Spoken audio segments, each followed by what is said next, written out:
Hey guys, what's up? It's me, Christy, with another video. I know, I'm so sorry. I have been MIA for a little bit and I could explain. So I'm just in the middle of making a few adjustments so that I can continue bringing more content out to you guys, and I'm so excited to be back. Speaking of going ghost, I did want to come and talk to you guys about my experience of actually quitting social media, including watching TV and listening to music, for 21 days. I was watching a random video on YouTube, just a little morning routine, and in that video I actually learned a little something. Did you know that over 80% of people look at their phones within 15 minutes of waking up each morning? 80%. And if you're not a part of that 80%, take a look at this statistic. Studies from a global tech protection company, Asurion, found that over 33% of individuals would feel less organized in their lives without their phones around. You see, I never actually thought about it before. What's so bad about having my phone on me? What's so bad about using it for organization? So I wanted to see what was gonna happen after 21 days. I mean, they do say it takes about 21 days to form a habit, so I specifically chose 21 days for that reason. So I started by deleting YouTube, Twitter, Instagram, Facebook, and I think that's it. So for the first 3 days of my fast, sometimes I would catch myself checking my phone and I would look for the Instagram or Twitter app to realize that, oh, I already had deleted it. And so for the first 3 days, I'm checking and then remembering that I do not have it anymore. And I start to realize, what can I fill this void time with? So after day 3, I actually downloaded YouTube again. See, the way YouTube works is that it's really good at figuring out what videos that you may like to watch in relation to what you've previously watched. So when I had watched that one morning routine video days prior, YouTube just started rolling in with all of the similar videos in relation to positivity, just deeper levels of thinking. So I vowed to only use YouTube for good and positivity. I also restricted myself to using it for only about 2 hours a day.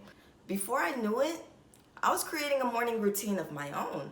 I was looking out of the window, sipping on my tea, putting out my past positive affirmations for the day. I was a totally different person, and this is within the first week.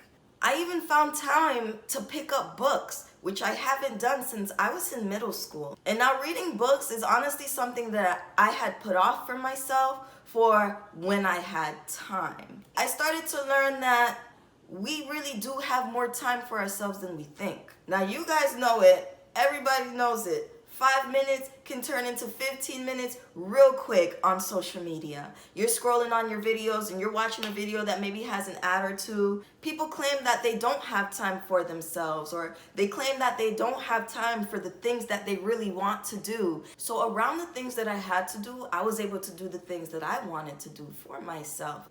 At that moment, I realized there was a huge difference between what I was doing before when I had social media and what I was doing after when I had no social media.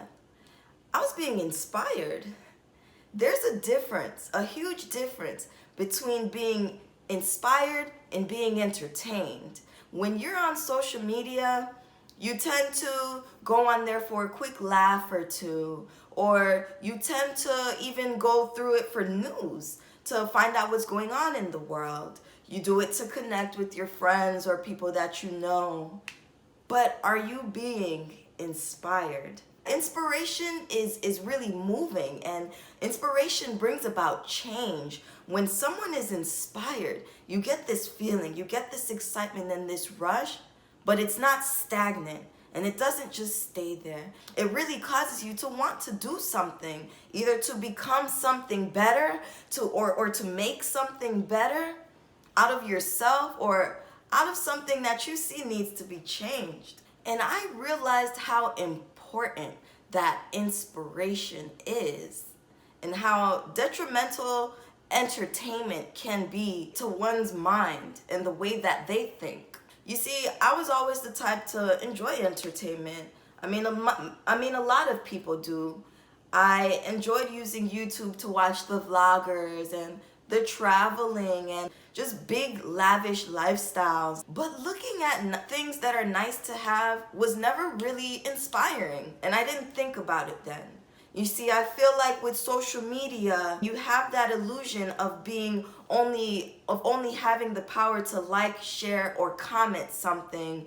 Take a look at a controversial topic on social media like climate change. The top comments are usually going to be something about, oh, if it wasn't for these crooks in the government, or oh, if it wasn't for this or that, things wouldn't be this way, and all just this negativity going around. And it's just a lot of pointing fingers at someone or something, just seeing that amount of commenting and liking and sharing and posting of videos. And while posting videos can bring awareness, what really is awareness if it's not inspiring change? There's always positive ways and negative ways to go about things, and I feel like social media would subconsciously validate negative habits and practices of thinking and doing. And no, I'm not some big company or whatever, but every change makes a difference, and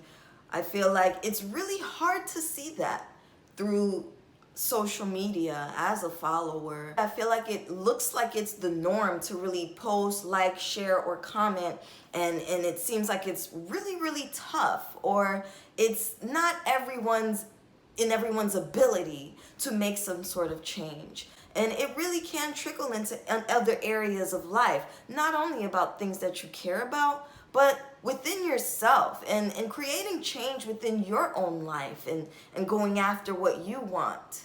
I was able to put away social media, focus in on myself, take care of myself, and really think more for myself. It's a detrimental way of thinking, like just because something has 100,000 likes or comments or shares, that maybe it holds some type of significance, when that's not true. Yeah, I remember Rick Ross. I remember there was this one time on Instagram sometime last year, and these rumors went out about Rick Ross being on life support. He was on a machine in the hospital, clinging on to life. And literally all these celebrities were sending out their hopes and prayers out to Rick Ross. A lot of social media outlets, like Shade Room especially, was sharing that information.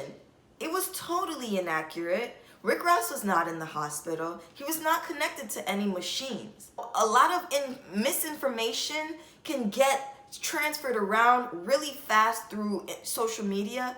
It's really, really bad to one's sense of self-autonomy. And I feel like we get used to information being handed to us. Instead of challenging those opinions that come at us, a lot of the times people will subconsciously accept them as their own.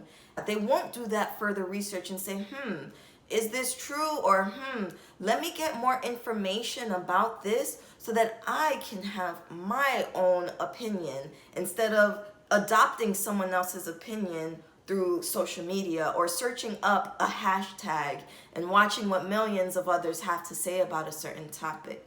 Even when it comes to the news, honestly, news, it is a good way to keep updated and be aware about certain things. But when it comes to news, they're still able to collect the information that they want to collect and present it to you in a manner that is through their point of view. They're able to make certain topics seem more alarming or important than it really is, as well as making other topics seem less important or less alarming than what they really are. So it's really important for us to really just take a step back, think for ourselves, do our own research from credible sources, multiple sources, form our own thoughts, really.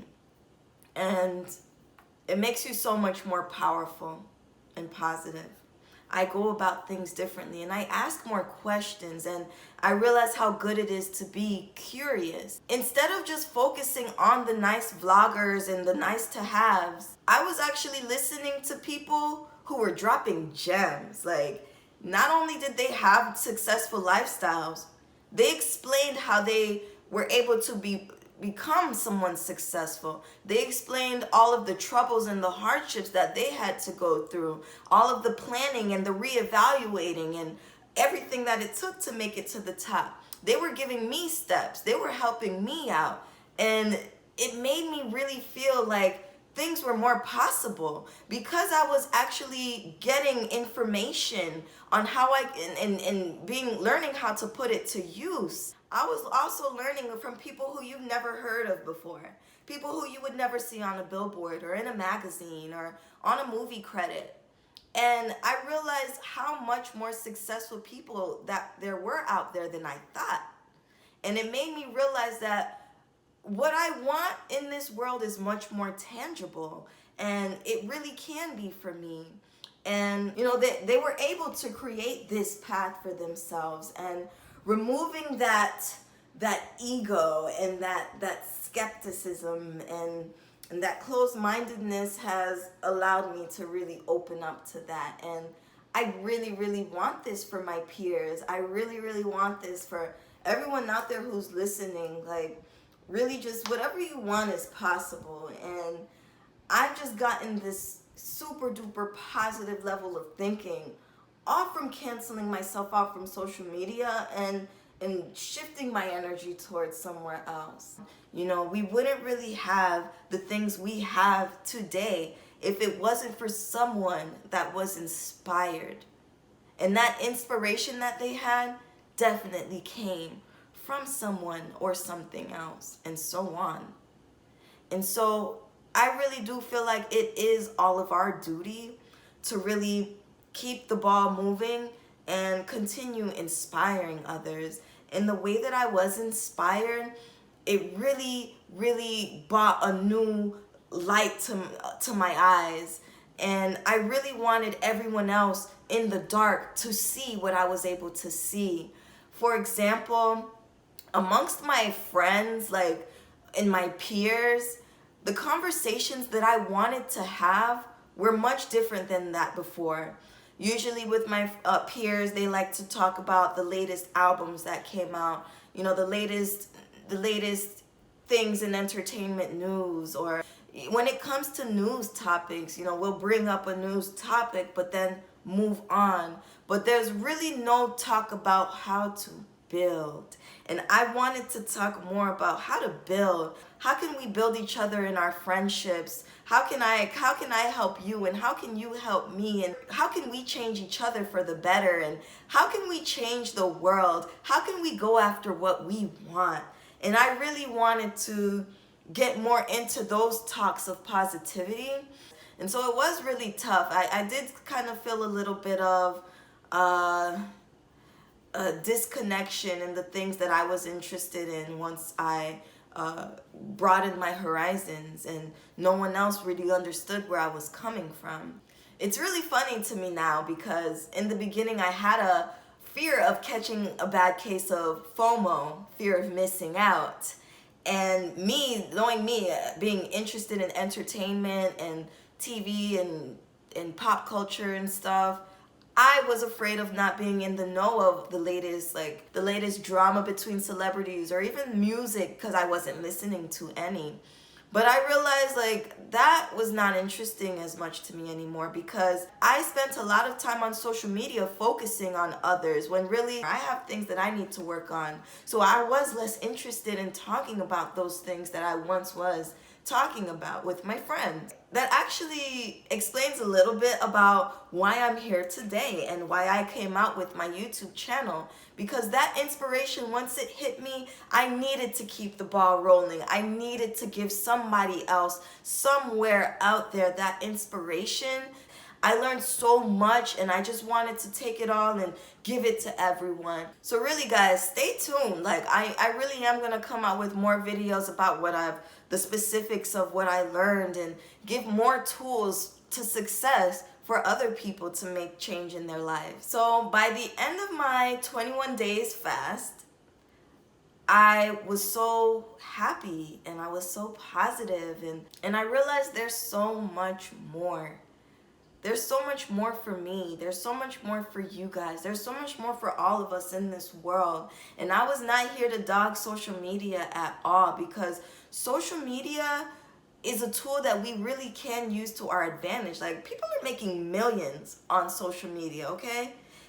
And it just depends on how you use it to your advantage. Actually, there's people using it to spread positivity. There's people using it to spread information and inspiration and awareness. Literally, guys, the world is at your fingertips. A lot of people would say, I don't know where to start, or I don't know this, or I don't know that, or some things seem hopeless. But use Google. Use Google. Do your research. Use YouTube. Do your research. Go to people who are successful and just, surround yourself around that positivity, and it really can make a difference. Would I suggest a social media cleanse? To each and every single person out there, I believe that everything should be enjoyed in moderation.